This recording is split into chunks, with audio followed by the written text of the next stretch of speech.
What's up guys, welcome to another video. So I've just got a question from my Tumblr here in regards to cardio versus weights for fat loss. I'll just read it out.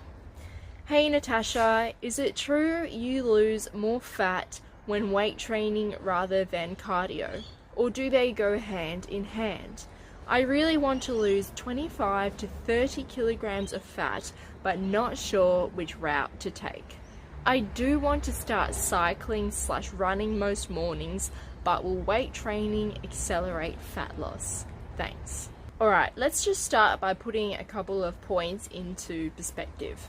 The fastest cyclists and marathoners in the world do not look healthy to the average member of society because they are so lean. They have very little fat and very little muscle on their bodies. And the reason for this is because any extra weight, whether it's fat or muscle, is a disadvantage because they have to carry that weight along. On the other hand, the strongest men and women in the world, the power lifters, the sumo wrestlers, have a lot more muscle and fat on their bodies. The strongest people in the world do not have visible abs. They are not shredded. They have fat covering their muscle. So you've told me your goal, you want to lose 25 to 30 kilograms of fat. If I wanted to do that, I would 100% be focusing on cardio and cardio intensity. Your local hills and your local climbs.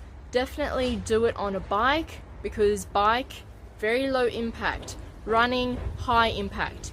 If you want to lose that amount of fat, you do not want to be running every day because you are going to cook your joints.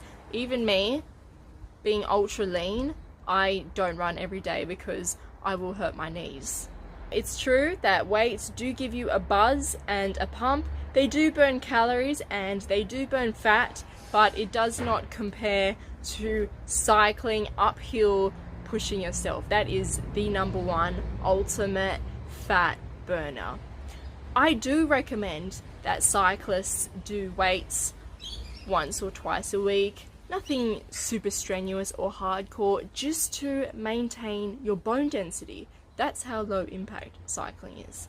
So I recommend weights for bone density and aesthetics because when you're using your muscle, you are going to tone it and define it, which is going to make it look better than if you are your fastest running and cycling self, where you look like an AIDS/cancer patient, essentially.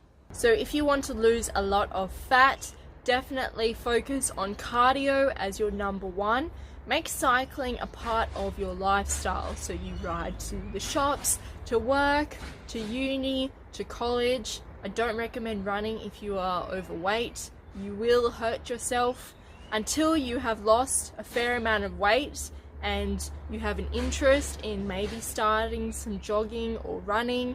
Get a good pair of Max Cushion shoes and just start off with 2 to 3 minute jogs daily. 2 to 3 minutes to see how your body responds to the impact. If you've got no niggles or pain, then you can increase the amount of minutes by 2 to 3, but if you feel any soreness, just stop and keep focusing on cycling and do some weights once or twice a week for good bone density and to keep your muscles in good nick throughout your life.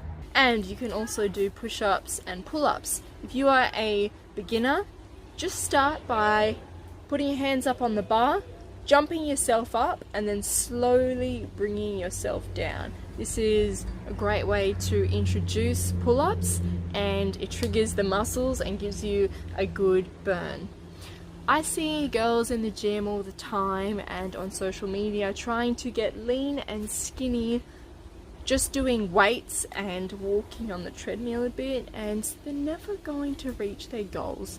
First off, they are eating way too much fat and protein, which are anabolic, and second, they aren't getting that deep lymphatic pump that you get when you are going all out Brussels sprout uphill. When you are sweating buckets and you break through that wall into a mindset and you're just like, fuck it, keep on going. That is where you get your results. I hope that's cleared up the question for you. Cardio versus weights for fat loss. If you've got any more, leave them in the comment section down below. Let me know what you think. Thank you for watching. I'll see you next time.